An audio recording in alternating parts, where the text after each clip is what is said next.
কোথায় যাবে হাজারো শিক্ষামিত্রের ভবিষ্যৎ? কলকাতা হাইকোর্টের রায় কি তাদের জন্য শুভবার্তা নাকি অন্ধকারের সংকেত? এই রায় শুধুমাত্র একটি আইনগত সিদ্ধান্ত নয়, এটি শিক্ষা ব্যবস্থার উপর গভীর প্রভাব ফেলবে। শিক্ষামিত্ররা 60 বছর বয়স পর্যন্ত চাকরি করতে পারবেন, রাজ্যের আবেদন খারিজ করে জানালো কলকাতা হাইকোর্ট। শুক্রবার বিচারপতি রাজাশেখর মন্থা এবং বিচারপতি অজয় কুমার গুপ্তের ডিভিশন বেঞ্চ জানায়, সাধারণ শিক্ষকদের মতো শিক্ষামিত্ররাও 60 বছর বয়স পর্যন্ত তাদের কার্যকাল চালিয়ে যেতে পারবেন। সিঙ্গেল বেঞ্চ ওই মর্মে যে রায় দিয়েছিল তাই বহাল থাকবে।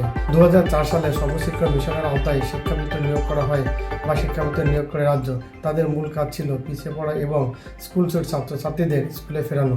তাদের ভাতা বন্ধ করে দেওয়া হয়। বলা হয় 60 বছরের আগেই তাদের চাকরি থেকে অবসর নিতে হবে। রাজ্যের এই সিদ্ধান্তকে চ্যালেঞ্জ করে হাইকোর্টে যায় তারা। 2013 সালের 26শে এপ্রিল বিচারপতি রবীন্দ্রনাথ সামন্তের বেঞ্চ রাজ্যের এই সিদ্ধান্ত খারিজ করে দেয়। আজ হাইকোর্টের ডিভিশন বেঞ্চ সেই রায়কেই বলবৎ।